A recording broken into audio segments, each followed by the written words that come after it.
Bonjour, vous êtes sur la chaîne License to Quilt. Je suis Lily et je suis votre guide dans cette merveilleuse aventure du patchwork. Aujourd'hui, c'est la vidéo refill de mois de septembre, c'est-à-dire que à la fin de cette vidéo, Refill va faire un cadeau à un ou une d'entre vous, suivant les commentaires que vous allez me laisser en dessous de cette vidéo. Et ce mois, le cadeau consiste dans une boîte que je vais vous montrer tout à l'heure, de nouveau une boîte de 10 petites bobines signée par un designer qui s'appelle Christopher Thompson, connu aussi sous le nom de Tattoo Quilter, le quilter tatoué, et qui est designer pour Riley Blake Design. Donc je vais vous montrer ça tout à l'heure. Le sujet d'aujourd'hui répondra à deux questions qui me sont posées sans cesse. La première, peut-on utiliser les fils Refill avec la brodeuse? J'ai déjà fait des vidéos sur ce sujet-là. Et malgré tout, cette question revient et revient encore. Donc oui, on peut utiliser les fils Refill dans la brodeuse pour broderie ou pour tout autre projet qui s'appelle dans le cadre ou en anglais in the hoop. La deuxième question qui m'est adressée depuis des années maintenant, et c'est pourquoi j'ai décidé de faire une vidéo sur ça, comment on fait le lapin jouer? Je ne sais pas si vous vous rappelez, j'avais à un moment donné très souvent à mes côtés un lapin joué et pas un lapin vivant, qui était fait dans le cadre, qui était très joli. À un moment donné, je faisais ça en série parce que je donnais aux enfants qui venaient à mon cabinet médical contre un vaccin ou abandon de doudou, ou etc. etc. Donc c'était connu les lapins du cabinet. Du coup, j'ai décidé de combiner les réponses à ces deux questions dans cette vidéo et on va faire un lapin dans le cadre avec les fils Refill. Et vous verrez que les fils Refill fonctionnent pour la broderie qui représentera le visage du lapin ainsi que pour l'assemblage du jouet fini. Comme c'est un projet qui se fait avec la brodeuse, premièrement, il nous faut le fichier téléchargeable et je vais vous mettre les liens dans la description de la vidéo. Alors, encore une fois, je rappelle, les gens qui me demandent où on trouve ça, c'est toujours dans la description de la vidéo. Il y a les liens qui vous mènent vers les patrons, le pelletex, le molleton, les tissus, je ne sais pas quoi encore. Donc, ce lapin est créé par Sylvia Huit qui a son entreprise de création qui s'appelle Noninu Creation. C'est une dame qui parle anglais, bien sûr, mais regardez, les photos sont tellement détaillées et tellement claires. En plus, je vais vous faire le tutoriel détaillé tout à l'heure, qu'il n'y a aucun souci pour faire le lapin. De plus, son patron vient en plusieurs tailles, c'est-à-dire que vous pouvez le faire à partir des cadres très petits, de 4 x 4, jusqu'au, donc 5 tailles, jusqu'au 8 x 14 inches, des gros cadres. Donc, aucun souci pour ceux d'entre vous qui ont des machines avec des petits cadres. Ça aussi, c'est une question qui revient souvent. Y a-t-il un modèle de ce que vous avez fait avec le cadre 4 x 4? Je ne peux pas savoir, chaque designer, tous les modèles et toutes les tailles qu'ils font. En règle générale, il faut aller sur leur site et voir, fouiller, chercher, voir si vous trouvez des fichiers adaptés à des cadres 4 x 4. Donc, dans ce cas, par exemple, et les énumère ici, donc pas de souci, tous les cadres passent. Alors, dans l'inventaire, le tissu principal, moi j'ai choisi aujourd'hui le Minky de Riley Blake Design. Il faut un Minky de bonne qualité et vous allez voir pourquoi. Assez souvent, les gens préfèrent utiliser du Minky premier prix qui se trouve dans de nombreuses boutiques online ou magasins. Sachez que la qualité n'est pas le même. Ils peuvent s'appeler Minky, beau et bien. C'est pas du tout la même qualité qu'un Minky qui vient d'un designer. Il nous faut aussi une chute de tissu qui va nous servir pour faire le ventre de notre lapin. Et bien sûr, il nous faut un stabilisateur de broderie. Moi, j'ai choisi pour aujourd'hui celui-là qui est soluble à l'eau pour la simple raison, comme je l'ai montré l'année dernière dans une autre vidéo, qu'il est tellement fin, qu'il ne va pas me gêner quand je vais assembler le jouet à la fin. Il fut un temps où tous les stabilisateurs de broderie étaient en papier. Et c'est après avoir fini un projet, c'était très difficile, le simple fait de le retourner à l'endroit. Donc ces temps, heureusement pour nous, c'est fini. On a maintenant une gamme variée de stabilisateurs qui sont très fins, très souples, très modélables pour qu'on n'a plus de tels soucis. Après, il me faut des épingles, bien entendu. Il va nous falloir une bande adhésive de type washi tape, comme celle-ci. Il va nous falloir un ciseau, bien sûr. Même pas de cutter pour ce projet, juste un ciseau, tout simplement. Le rembourrage, vous savez que moi j'utilise du Hobbs et donc ça se trouve dans la boutique aussi, encore une fois, où se trouve le rembourrage Hobbs, dans la boutique. Donc toutes les vidéos que je fais sont forcément liées à des produits qui se trouvent dans notre boutique. Je ne fais pas des vidéos pour créer des ventes dans d'autres boutiques, c'est logique. Après, dans les fils, j'ai les fils Orifil, bien entendu. Ici, j'ai du 50 VT, c'est mes fils préférés. Alors, le blanc, c'est pour la construction du lapin lui-même. Et puis, ces couleurs-là qui viennent de chez Karen Nyberg, qui est designer pour Orifil, la collection Earthview, qui nous offre une gamme des bleus et des beiges. Je vais les utiliser pour les broderies qui vont être appliquées sur le lapin. Et donc, moi, aujourd'hui, j'ai choisi le plus grand cadre que j'ai dans ma machine, Brother, et cela pour que vous visualisiez bien les étapes qui vont nous amener à la construction de ce jouet. D'ailleurs, donc, comme j'ai dit, je vais vous mettre le lien et sachez que Noninou a toute une collection vaste des projets dans le cadre des nombreux jouets et même des doudous. Vous allez voir, elle a des très belles créations. Moi, je l'aime de loin, hein, elle, pour les jouets rembourrés. Et voilà la collection qui vous est offerte en cadeau aujourd'hui par Christopher Thompson, créée par Christopher Thompson pour Orifil. Alors, elle s'appelle Miss Eddie Gray et c'est une collection dédiée à secourir, donc sauver le French Bulldog. C'est un chien, le Bulldog français. À l'intérieur, vous avez 10 bobines. La partie en haut, c'est des bobines de 50, épaisseur 50, comme celles que je vais utiliser moi dans cette vidéo. Donc, vous pouvez les employer à la machine et aussi manuellement si vous voulez.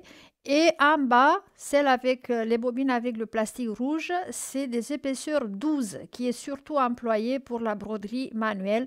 Les couleurs sont splendides si vous voyez, plus cette touche de rose comme ça, c'est d'un shabby chic parfait d'après moi. Donc, laissez-moi un commentaire à cette vidéo à la fin, en bas, et la fois prochaine, je vais tirer au sort un gagnant pour cette collection créée par le Quilter Tatoué.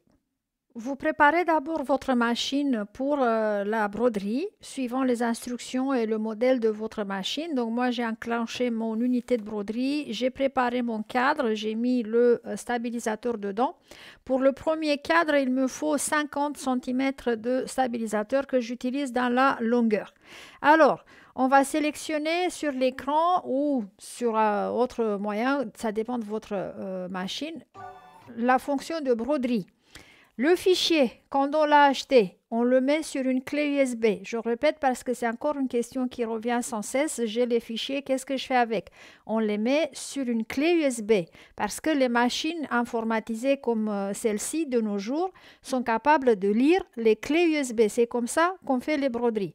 Et donc, je vais brancher ma clé USB dans ma machine. Il y a un port USB qui est symbolisé par ce petit dessin-là, ici. Et donc, on va introduire la clé ici. Voilà, c'est tout ce qu'il faut faire. Pour que la machine utilise les fichiers qu'on a mis sur la clé USB, il faut qu'on aille sur l'écran et qu'on recherche le même symbole que tout à l'heure. On va cliquer et puis, enfin, toucher. Et puis après, donc, comme vous avez peut-être déjà vu, moi, j'ai tous mes fichiers organisés par des dossiers et j'ai Nono ici. Et je vais choisir la famille du lapin et pour moi, le plus grand cadre. Voilà, et tous les fichiers s'affichent ici. Pourquoi un double? Parce que ma machine est capable de lire des fichiers type PES et DST, c'est pour ça. Alors, on va prendre le patron maintenant et on va lire ici devant. Donc, il nous faut, elle dit quel type de tissu? Minky, ce que moi j'ai préparé, du coton ou alors du polaire ou tout autre type de tissu que vous voulez employer. Après, donc des divers matériaux comme le stabilisateur qui peut être tear away, donc celui-là qu'on peut déchirer à la fin. Encore une fois, il est important que le stabilisateur ne reste pas à l'intérieur. On aura un mal fou à retourner le projet à l'endroit. Du stabilisateur soluble à l'eau comme celui-là que j'ai moi pour le devant, pour la broderie, le visage du lapin. Après de la bande adhésive et le rembourrage. Les fils doivent correspondre au tissu qu'on emploie. Alors moi j'ai ici la bobine 50 VT blanc parce que mon Minky est blanc. Et j'ai donc choisi mon plus grand cadre ici, ce qui va me donner un lapin de 36 cm à la fin. Bon, et maintenant on va passer au travail. Alors, j'ai préparé mon cadre et on va faire la première fois les oreilles. Donc, de retour à mon écran, je vais choisir le fichier qui me montre les oreilles. Là, il me dit qu'il est trop large, donc je vais le retourner à 90 degrés pour s'asseoir dans la longueur de mon cadre et le voilà, il est là. Bon, toujours. La première couture que la machine va faire, c'est la couture de placement qui nous montre où il faut placer nos tissus. Donc, je vais la laisser faire la première couture.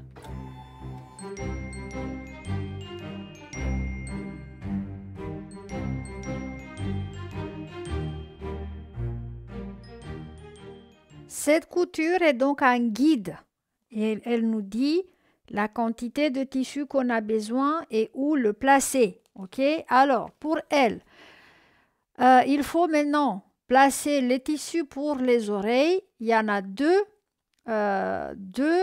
tissus à mettre qui sont coupés endroit contre endroit. Alors, je vais prendre mon Minky. Dans mon Minky blanc, moi j'ai coupé 25 cm, un coupon de 25 cm. Comme il est très large, il va me suffire pour faire mon lapin. Alors, il faut que j'ai deux couches maintenant pour les oreilles, endroit contre endroit. Donc, je vais couvrir la ligne d'emplacement une fois.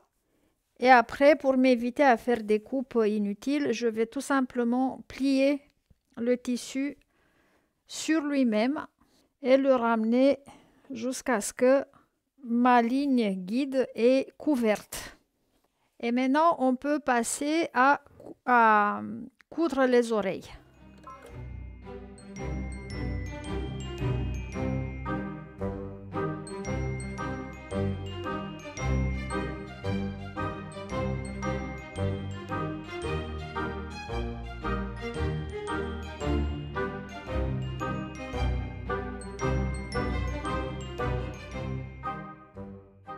La machine a fini la première étape. Maintenant, je vais sortir le cadre de la machine. Donc, je vais sortir tous les tissus et le stabilisateur qui se trouvent dans le cadre. Voilà. Et maintenant, je vais découper les oreilles. Ici, à l'intérieur, cette ligne-là, cette couture-là, nous montre par où on doit séparer les oreilles. Donc, je vais aller et je vais couper tout ça tout droit.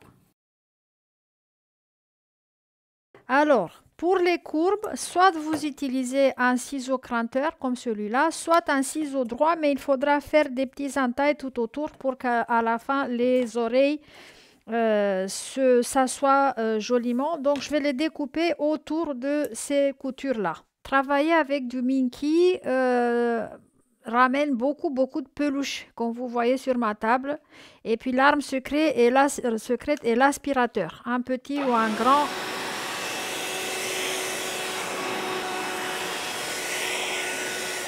Alors, très important avec le Minky, il faut aussi aspirer là où on a coupé.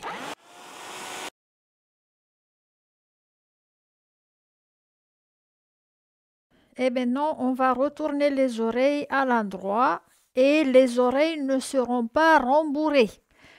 Donc, ne commencez pas à rembourrer les oreilles, même si la tentation est grande. Je vous parle d'expérience. Après que j'ai fait ça, j'ai eu quelques soucis, on va dire, pour assembler le lapin. Donc, on les retourne et on pousse bien les courbes. On réaspire s'il y a encore des peluches qui tombent. Ne vous inquiétez pas, c'est un tissu qui ne s'effiloche pas. Ça, les peluches, c'est l'excédent de peluches qui reste après avoir coupé, mais le tissu en lui-même ne va jamais s'effilocher. Voilà, ce qui tombe ici, c'est tout ce qui part, rien de plus.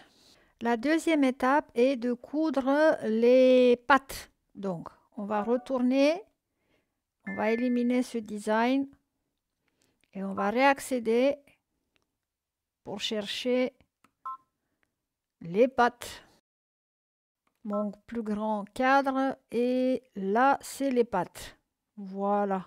C'est ce fichier-là qu'on va choisir et qu'on va le préparer pour être brodé. Alors, les instructions nous disent, on a préparé déjà le cadre et il nous dit de placer déjà le tissu par-dessus le stabilisateur avec l'endroit vers le haut, donc le beau côté du tissu vers nous. Alors, c'est ce que je vais faire.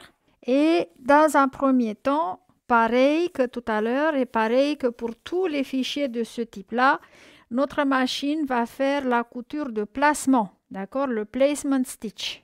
Ça veut dire Stitch Color 1, la première couleur qui est sur l'écran, qui fixe le tissu en place.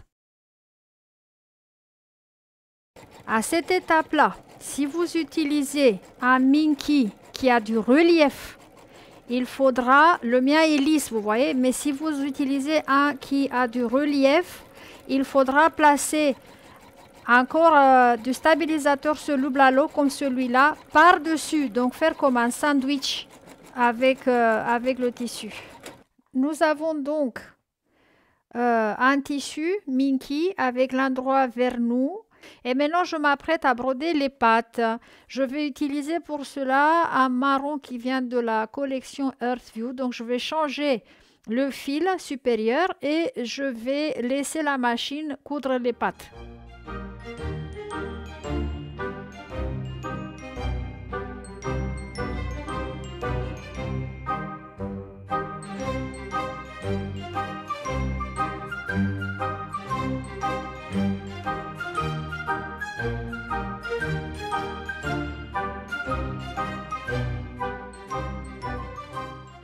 Donc maintenant qu'elle a fini de broder les pattes, je vais replier de nouveau le tissu sur lui-même, endroit contre endroit.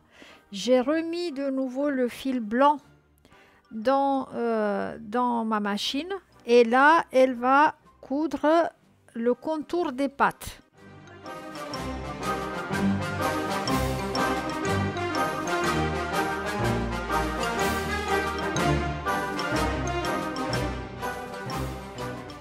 Les 4 pattes sont prêtes. Maintenant, je vais les découper. Donc, cette ligne-là, cette couture au milieu sépare les pattes droite et gauche. Donc, je vais commencer par couper pile sur cette couture-là, comme on avait fait avec les oreilles. Après, je vais découper autour de chaque patte et je vais retourner à l'endroit. Les 2 pattes avec broderie sont les pattes d'avant, les mains quoi, de lapin. Et les pattes sans broderie, c'est les pattes derrière. Maintenant, les pattes, on peut les rembourrer un peu, mais légèrement, et on va s'arrêter quelque part ici. On ne va pas les rembourrer jusqu'au bout. Donc, on va les mettre juste un peu de rembourrage, surtout au bout, vers ici. Et c'est tout. On va être tenté de les gonfler, mais il ne faut pas faire ça parce qu'après, comme je vous ai dit, l'assemblage sera assez problématique. Maintenant, je vais préparer la queue. Ici, j'ai un carré de 3 ou 4 cm à peu près entre les deux. Je n'ai pas mesuré. Donc, 3-4 cm sur 3-4 cm. J'ai juste dégarni un peu les coins. Et j'ai passé un fil pour pouvoir serrer comme ça. Et à l'intérieur, je vais juste mettre une noisette de rembourrage, pas plus. Voilà, comme ça, un tout petit peu. Et puis, je vais serrer le fil autour. Donc, la queue ne doit pas être plus grande que ça. Et maintenant, je vais faire un nœud bien serré. Pour d'autres lapins, quand j'ai fait, parfois je faisais même pas cette queue, j'assemblais le lapin sans queue et quand il était tout fini, là je rajoutais une queue que je cousais à la main. Mais dans les instructions, elle nous dit voilà de faire ça et de bien l'aplatir ici au niveau du fil. On va l'aplatir un peu et on peut même enrouler un tout petit peu le fil autour, dit le patron, mais moi je trouve que ça le fait trop épais ici, donc je pense que je vais le laisser comme ça pour pouvoir l'utiliser après. Et donc là on va récapituler les oreilles, les pieds, les mains et la petite queue. Et donc ça c'est les accessoires, on les aura finis. Donc ça c'est un tout petit peu rembourré les quatre pattes et maintenant on va faire le dos du lapin. J'ai préparé mon cadre et au fait, j'étais à court de tissu. Du coup, pour faire le dos et le devant du lapin, j'ai dû couper encore un coupon de 25 cm dans mon Minky. Donc, ce qui mène le nécessaire de tissu pour ce grand lapin à 50 cm. Bien sûr, si vous faites un petit lapin, vous n'aurez pas besoin de tout ça. Et à chaque cadre 50 cm de stabilisateur. Bon, donc là maintenant elle dit tout d'abord on va coudre la ligne de placement. Donc j'ai préparé mon design dans la machine et je la laisse faire la première couture qui est une couture de fonction guide. Alors, donc on voit que la couture n'est pas au milieu du cadre. Elle est un peu décalée vers un côté. Donc, on a deux segments qui ne sont pas égaux dans le cadre. Et alors, ce qui nous intéresse, c'est de placer, elle nous dit, placer le premier tissu avec le bon côté vers nous, aligné avec la couture de guide qu'on vient de faire et placer sur le segment, le rectangle le plus large. D'accord? Voilà, comme ça. Après, quoi? On va laisser la machine coudre de nouveau toute seule.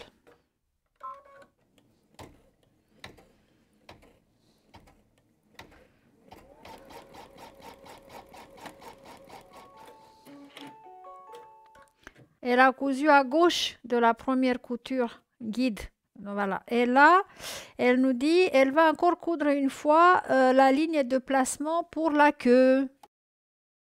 Donc nous, on doit placer notre queue ici. J'ai sorti le cadre de la machine pour pouvoir vous montrer mieux. Donc ici, j'ai la petite ligne qui me dit où je dois placer la queue. Alors, je vais la mettre ici. Et pour qu'elle ne bouge pas, on va la coller avec un petit peu de bande adhésive. Vous allez voir qu'il va falloir aider un peu la queue, rester en place quand on va recoudre tout ça. Mais je vais vous montrer ça quand on arrive. Donc là, je vais remettre mon cadre dans la machine et on va sécuriser la queue en place. Alors là, il y a la queue. Elle est assez épaisse, c'est pour ça que j'aime pas trop l'installer maintenant, mais bon, on va suivre le patron. Pour ma part, je préfère encore une fois faire le lapin et à la fin, je lui attache une queue. Alors, on va baisser le pied de biche et on va aller tout doucement coudre par-dessus la queue.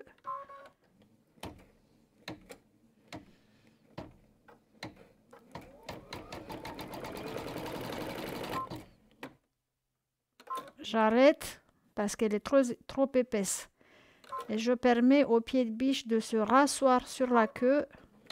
Attention à vos doigts.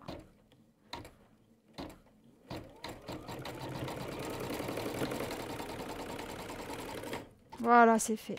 Maintenant, je prends un deuxième coupon de Minky et je les mets endroit contre endroit, toujours aligné à cette couture guide qui est là. Et la machine va faire une dernière couture.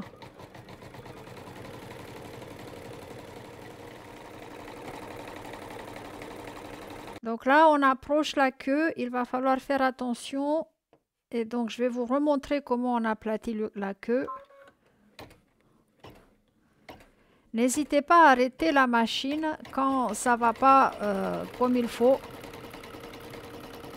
Là, je la stoppe, je soulève le pied de biche, ce qui fait qu'il peut se rasseoir sur la queue.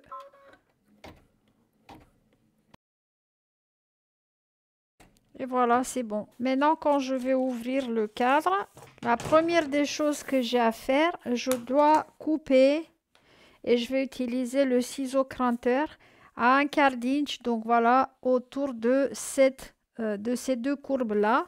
Et quand on ouvre, on a le dos de notre lapin avec la petite queue ici.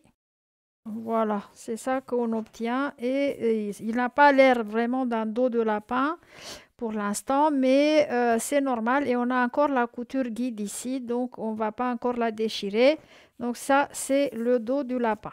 On est arrivé à faire la face le devant de notre lapin.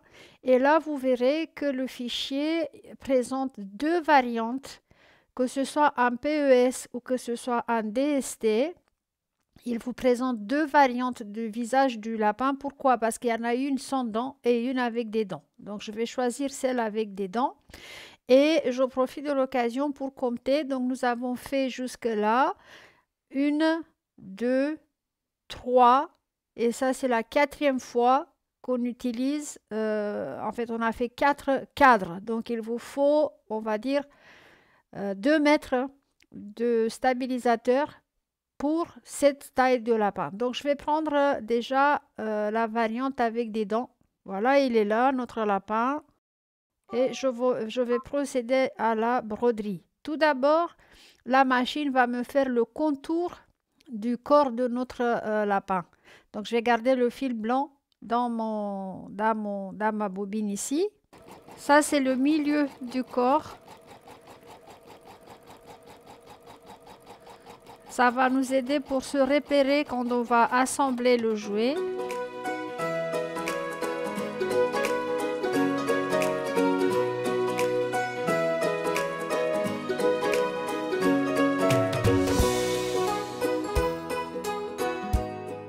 Et maintenant, ma machine s'apprête à commencer la broderie du visage avec le blanc des yeux et les dents. Et là, il y a un grand secret pour que la broderie soit uniforme et belle sur des tissus pelucheux comme le Mickey, le polaire, les tissus à serviette de bain ou quoi que ce soit.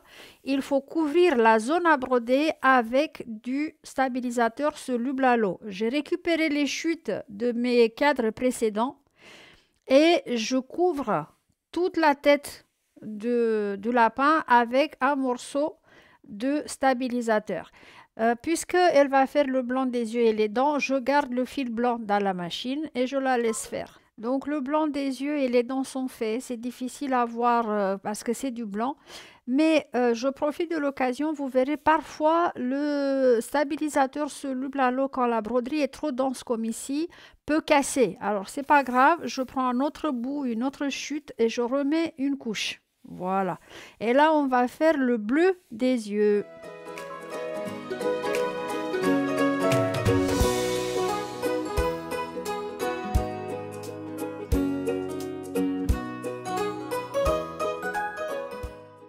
La couleur suivante, c'est le noir pour faire donc les moustaches, le nez et voilà, les sourcils, tout ça du visage du lapin. Et j'ai mis du noir 50.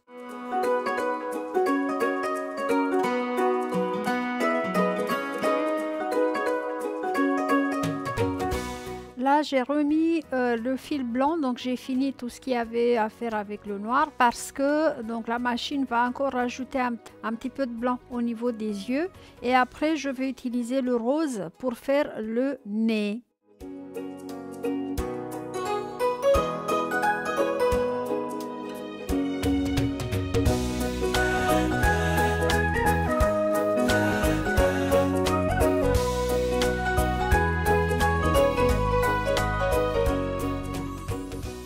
Maintenant, la machine va me faire la couture de placement pour le petit ventre, la chute de tissu que je vais mettre ici au milieu du ventre. Donc, je peux laisser le rose, ça ne me gêne pas. Et j'ai trouvé une chute de tissu depuis que j'ai fait l'assiette de Dresde qui s'encadre pile dans cet ovale-là, donc à cet emplacement-là. Donc je l'applique par-dessus et la machine va la fixer en place. Et comme pour tout appliquer avec la brodeuse, maintenant il faut que je découpe tout excédent de tissu autour de mon appliqué. Comme mon lapin est grand, c'était assez incommode de découper sous l'aiguille, donc j'ai sorti le cadre de la machine et je vais découper ici sur place et je vais le remettre après pour finir mon appliqué.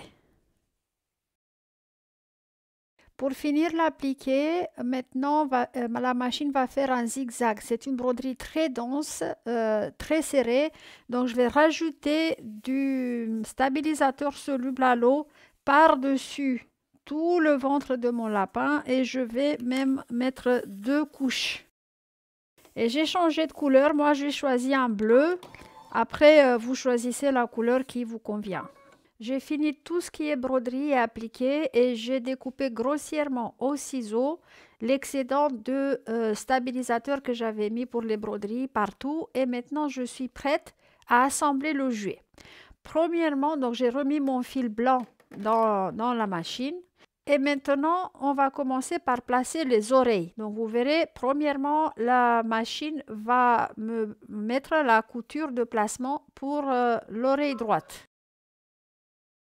Alors, elle est là, vous la voyez mal peut-être dans la vidéo, mais vous la verrez bien sur votre jouet.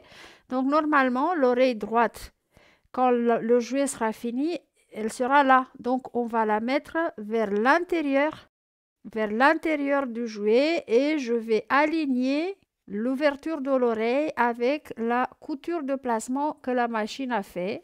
Et puis, je vais la laisser fixer cette oreille en place. Je vérifie que je suis bien alignée. Voilà. Donc voilà, une oreille est en place. On va faire pareil pour l'autre oreille. Maintenant, de la même manière, on va mettre les pattes supérieures de notre lapin. Voilà, et ici et ici. Et de la strictement même manière, la machine va nous guider pour mettre les pieds. Et puis ici, il faut faire attention, pas les mettre comme ça. Donc, il faut les voir comme elles seront en position naturelle et les coudre comme ça. Donc, je vais attacher les mains et les pieds et après, je reviens. Voilà de quoi il a l'air à l'heure actuelle, notre lapin. Il nous faut une dernière couture pour assembler tout, c'est-à-dire mettre le dos sur celui-là, mais pour que la couture ne soit pas gênée dans la machine, il faut qu'on rassemble toutes les pattes et les oreilles vers le milieu et je vais fixer avec des épingles et de la bande adhésive. Je vais bricoler pour que tout soit au milieu du cadre. Voilà comment il faut regrouper tous les éléments vers le centre du cadre pour que ça ne gêne pas la machine qui va coudre sur le contour. Et on doit placer maintenant le dos du lapin. Vous vous rappelez, celui-là, on avait mis la petite queue.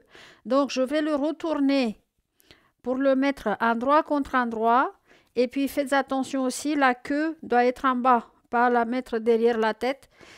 Alors, si vous vous rappelez, les coutures que la machine avait fait pour marquer le milieu de chaque côté, le devant et le derrière. Alors, on va faire coïncider ces coutures-là et on va épingler autour de notre lapin. Mais tout d'abord, faire coïncider les coutures de milieu en haut et en bas du jouet. Et on va fixer avec des épingles. Pour épingler, il faut que nos épingles soient en dehors du contour du lapin parce que la machine va coudre par là. Donc, il ne faut pas mettre des épingles sur la couture qui délimite le lapin. Donc, je vais piquer plus haut. Et je vais faire pareil sur partout, de manière à ce que la machine ne soit pas du tout empêchée de travailler sur tout le contour du lapin. J'ai fini mon épinglage et puis, bien sûr, là, vous allez me demander comment on sait qu'on a bien épinglé parce qu'on ne voit plus le contour du lapin. Et c'est normal, c'est une bonne question. On va retourner notre cadre et regardez. Ça, c'est le contour du lapin. OK? Toutes mes épingles sont en dehors de ce contour-là. Donc, on se vérifie sur le dos de notre cadre. Une fois qu'on a fait ça, on est prêt à remettre le cadre dans la machine et on va appliquer la dernière couture d'assemblage. Pour remettre le cadre dans la machine, suivant votre machine, vous pouvez soit avancer d'un seul point de couture et comme ça le pied de biche va bouger, mais sinon, malgré les apparences, parce qu'il y a un sacré grumeau ici au milieu, sachez que ça passe. Donc c'est limite, mais ça passe. Et donc je vais la laisser faire la dernière couture.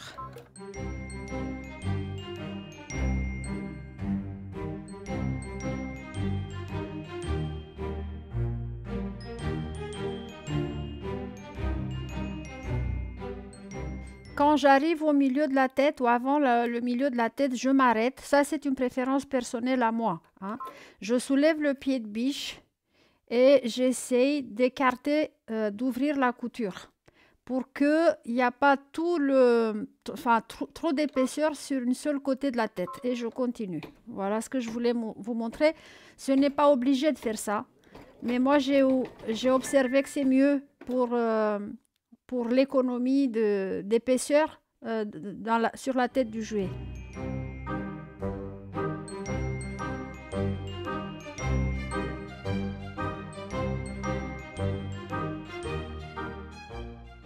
Là, il y a un élément hyper important pour la finition de ce jouet. En fait, vous l'avez fini, mais vous verrez que la brodeuse restera d'un côté du jouet parce qu'elle a une commande de faire une couture ici qui est toute seule comme ça. On ne sait pas à quoi elle sert quand on la regarde comme ça. Il ne faut pas la faire. Elle est placée là pour empêcher l'aiguille de revenir vers le milieu du jouet, ici où il y a la croix. Toute machine, quand elle a fini son boulot, elle aura tendance à se positionner au centre. Nous, au centre, on a un grand grumeau d'oreilles, des pattes, de tout ce que vous voulez. L'aiguille n'arrivera jamais à se remettre au milieu et vous allez casser la machine. Donc, quand la machine arrive ici, il ne faut pas faire cette dernière couture. En aucun cas, vous sortez tout simplement le cadre de la machine. Donc, encore une fois, cette dernière couture qui est commandée pour la machine a pour but de garder l'aiguille loin du corps du lapin où on a la balle là, la boule avec plein de matériaux. Donc moi, je vais tout simplement sortir mon cadre de la machine et c'est fini. Voilà comment il sort facilement si j'arrête l'aiguille ici. Autrement, il viendrait ici. Et vous imaginez, pour traverser tout ça, vous cassez tout. Je vais retirer maintenant tous les épingles d'ici. Je vais sortir mon ouvrage du cadre et je vais le retourner à l'endroit en faisant attention qu'à l'intérieur, j'ai des épingles. Il ne faut pas que je me pique. Et d'ailleurs, tout d'abord, éliminer tout ce qui est autour de ce contour-là. On va couper avec un ciseau. Puis, très important, ici, la machine m'a laissé le trou pour que je puisse retourner tout à l'endroit, que je puisse le rembourrer après. Donc, ici, je me laisse toujours un peu plus de distance pour pouvoir fermer cette couture-là à la fin. Maintenant, avant de le retourner à l'endroit, je vais chercher donc les angles là qui sont vers l'intérieur au niveau des joues et du cou. Et je vais faire des entailles comme ça pour que les courbes se retournent à l'endroit joliment, sans couper dans la couture. Voilà. Et maintenant, je suis prête à le retourner en faisant attention tout doucement. Le voilà retourné à l'endroit. Maintenant, on va prendre un découseur et cette couture-là qui était faite juste pour marquer le milieu du devant et du dos doit disparaître. Vous comprenez, on n'a plus d'intérêt à la garder. Donc, je vais l'éliminer avec un découseur tout simplement. Après, je vais prendre un torchon qui est déjà mouillé et je vais éliminer tous les restes de stabilisateur. Vous pouvez aussi le plonger dans l'eau tout simplement et dans ce cas-là, vous attendrez qu'il sèche avant de le rembourrer. Et il y a encore une chose, donc vous voyez ici au niveau des cils, la machine n'est pas programmée pour couper les fils entre les cils. Donc il va falloir que nous, on les coupe. Voilà. Donc je nettoie tout ça, j'élimine tous les fils qui sont en plus, je le rembourre et je vais vous le montrer une fois fini. Et donc là, l'ouverture pour rembourrer, elle se trouve ici. Faites attention à bien faire pousser les joues quand vous retournez à l'endroit pour qu'il soit bien dodu ici. Et voici le lapin qui tient tout seul assis, donc je n'ai pas besoin de l'aider. Il est très beau, il a des grandes oreilles et je lui ai mis un nœud rose ici, vous voyez, parce que j'ai décidé qu'il soit une fille qui s'appelle Bella, comme sa mère qui l'a créée l'avait appelée. Alors, dans la boutique, vous allez trouver le Minky blanc pour faire ce lapin. Vous allez trouver le rembourrage. Il pèse 210 grammes. Je viens de peser, ou la peser Bella. Donc, elle pèse 210 grammes. Donc, prévoyez vers les 300 grammes par là. Ou si vous faites un lapin plus petit, alors moins. Il vous faut les fichiers de broderie que je vais vous mettre les liens. Tout va se trouver sous la vidéo. Regardez sous la vidéo, il y a toujours les liens vers le matériel que j'ai utilisé. Et bien sûr, en fait, tout ce projet est fait avec les fils Orifil, dans l'assemblage, la broderie et l'appliqué. Du début jusqu'à la fin, j'ai utilisé que des fils Orifil.